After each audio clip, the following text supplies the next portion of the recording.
Hello everyone, Andrew here, and we're quickly coming up to the end of the current season of anime. I've only released one video on it, despite now claiming to be an anime YouTuber, so that's not great. But anyway, I figured since we're approaching the end of this season, I would give a few recommendations based off the shows I've watched. I'm only going to go over 5 shows, and I'm going to split those 5 into 2 groups. The first group is shows that I really enjoyed, but I don't think are must-watches, and the others are what I consider to be the must-watches of this season. First, I'm going to get the 2 non-must-watches out of the way, and let me clear something up before I begin. These shows are both great. I just don't think they reach the level of being a must-watch for this season. But that's just my point of view. It may change depending on who you are, especially with this first show if you're an anime memester. That's because this first show is Don't Toy With Me, Miss Nagatoro. This show follows the story of a high school boy who is the only active member of the school's art club. He's your typical loner high school student. You know the type. Long hair, wears glasses, looks like he's never spoke to a girl before. We know what we're talking about here. But then he catches the attention of a certain kohai. This is when the titular character, Nagatoro, is introduced. She is a year younger than our senpai, and yes, that's what he's called for the most part. There's a few characters that do a slight variation on the name, but I'm just going to refer to him as senpai. Anyway, the relationship starts off with straight up bullying. Like, it's not even funny. She's just being a complete and utter bully to him. There's no friendly humor here, as they don't even know each other yet. This is just straight up bullying, and you can tell senpai is not happy. Even if he is getting the attention of a cute girl, it's not worth it, guys. Don't ask her to step on you. If the show kept going like this review would be about how not to write a relationship. But thankfully, it becomes much more friendly and becomes teasing like you would expect, with the 2 clearly affecting each other. Nagatoro has senpai becoming more confident and outgoing, even if it's only slightly. And Nagatoro becomes very protective of her senpai. I mean, her friends aren't allowed to tease him like she is, or at least not to the same level. They can't touch him and stuff like that.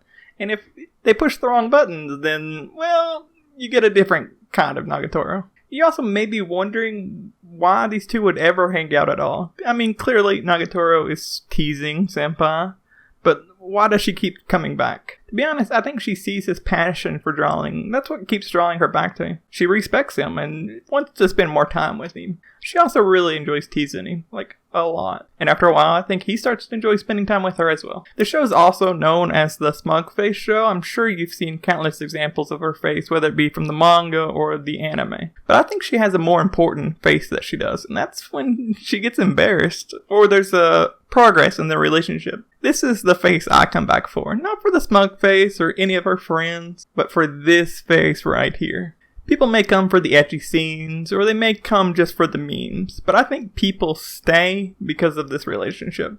It's just so wholesome, even when it's not being wholesome. And as a reader of the manga, I really hope this gets another season. Okay, on to the next show that's great, but not a must-watch. We have the Saint's magic power is Omnipotent. And yes, I said that one right this time. My last video, which was over a month ago at this point, I said Omnipotent. Here's a clip of it. The Saint's magic power is Omnipotent. And no one called me out on that. I mean, the video doesn't have a ton of views, but still, I have asshole friends and they didn't call me out on it. But they are British, so maybe they don't know how to speak anyway. The story focuses on Sei, who is summoned to another world by Saint summoning ritual. But unlike your typical isekai summonings, in this one she's completely snubbed by the prince of this country. And that's because he doesn't find her as attractive as the other girl who was also summoned. But to be honest, I think this show tries the same thing that you see in Hollywood movies, where they take a clearly attractive woman and put glasses on her to try to make her not attractive anymore. And just like in those movies, I don't think it works here. But maybe I just have a thing for glasses. I do really like the show Beyond the Boundary, so that might be it actually. Anyway, she meets new people, makes friends, finds a job, and really starts to enjoy this new life she's found in this magical world. We also see the development of a possibly romantic relationship. You know, when these last 2 shows were both romances, I might just like romance shows. That just might be it. Okay, that's it for the 2 great shows that aren't must-watches. For the 3 must-watches of the season, I'm going to go from least important to most important. I think all 3 shows are more than worth watching, but if you do have limited time, I understand. First up is 86, and I knew nothing of this show when it first started airing. In my last video, I referred to it as 8686 because that's what it's called on AniChart, but I'm just going to refer to it as 86 here. The concept seemed really interesting, but Honestly, it reminded me a lot of the show Mobile Suit Gundam Iron-Blooded Orphans, so I wasn't expecting a ton from it. Don't get me wrong, I really enjoyed Iron-Blooded Orphans, but it wasn't a super deep show, really. I mean, it was just giant robots fighting each other, which was awesome, but it didn't really have more of a message than that. 86, I feel like, has a bit more of a message. I mean, it's not a super deep show, don't get me wrong. If you're going in expecting a super deep show, then I'm selling it completely wrong. But it has a lot more character development, and I think it has a bit more nuance when it comes to the separation of society in this show. Sure, both sides of society here refer to the other as pigs, but we see a much more down-to-earth characterization of the racism that's going on here.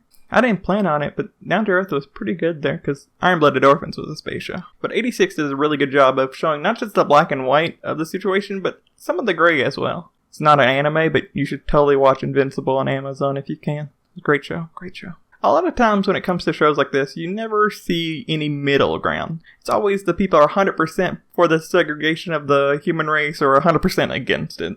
Here you see people actually changing their minds somewhat, and really changing to the environment. People confront their own biases and make real change as characters, and it's nice to see that in a show. And I don't mean the outlandish changes we see in anime, where the supervillain who killed all of our friends last season comes back and is now our friend and helps us. Everyone knows what I'm talking about here. But 86 shows the small changes that are much more relatable. There are also kick-ass battle scenes, though you will also go through more tissue paper than a boy who's just discovered porn. One last thing, the opening for the show is called, and I'm gonna have to read this off the paper, Sunbun Niju Pyu, which I think is literally just the length of the song, and it's done by Hitorie. I'm definitely not pronouncing any of that right, my Japanese is awful. This is the same group that did One Me, Two Hearts, which was the Divine Gate opening, which was an awful show, but an amazing opening, and this anime opening is also amazing. Next up is Tokyo Revengers, and just like 86, I knew nothing about this show before it started airing. But after I watched the first couple of episodes, and there was nothing else to watch, I did what any reasonable human being would do.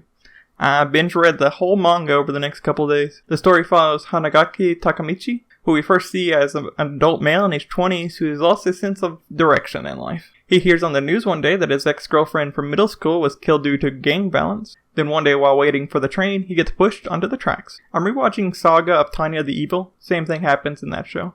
I think they've put rails up at this point. Anyway, he then finds himself in his middle school body, walking with his friends. Somehow, he's traveled 12 years into the past. Takamichi then has to come to terms with who he was in the past, who he was in the future, and who he really wants to be. The bulk of this anime has to do with a biker gang, the Tokyo Majin group. The Majin being a religious symbol in Buddhism. I would show you the symbol, but it drastically increases the chances of this video being flagged. It may help you to know that in the West, the symbol is often referred to as the swastika.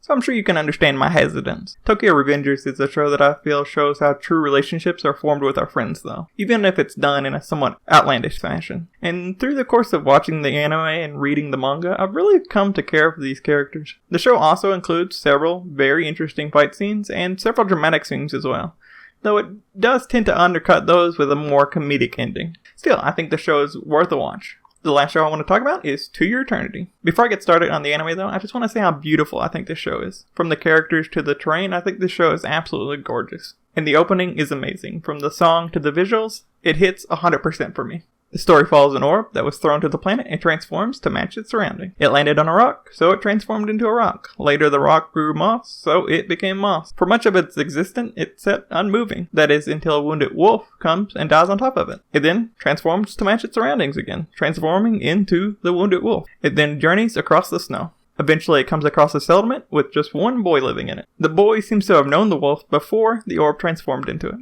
The boy and orb then lived together for a while before deciding to journey out in the snow. You see, the boy dreams of reuniting with his family and getting out of the snow. But here come spoilers, so if you don't want the first episode spoiled, leave, watch it, and then come back. After several days of hard travel and being injured, the boy comes across the graves of his family. Disappointed with knowing that his family is dead, the boy and the orb decide to return to the settlement. Injured and sick, the boy dies in front of his portraits of his family. This really got to me when I first watched it. I didn't know anything about the show before I started watching it, and even my description of the show in the spring lineup video was somewhat incorrect because of this. After dying, the boy's soul reunites with his family in the afterlife. But the orb does what the orb does, and transforms into the boy. It then continues its journey out of the snow, and it completes the boy's wishes of getting out of the snow. The orb then finds itself in a jungle. It who will then go on to encounter more people and animals. This show is amazing. It's the show I look forward to the most every week. The orb is a blank slate at the start of the show, but it really goes on to develop its own personality as the show continues. We also go on to meet several interesting characters. The story can be very heartwarming, but also quite heart-wrenching at times, so be prepared. And my short little synopsis of the show does not do it justice in any way. So please, go and watch this show. If you only have time to watch one anime this season, watch this show. Sure, the season's ending, but you get my point. Also, I know we're only a little past halfway through the year, but I think this show will be show of the year. Alright, time to wrap this video up. But before I go, I'm going to bring up a couple of shows that I hear is good, but I haven't watched yet. Those being a show that I'm definitely going to get the name wrong of again, Vivi Forret's A-Song, and Those Snow White Notes. I definitely got that first one wrong. So, anyway, check those out too if you have a chance.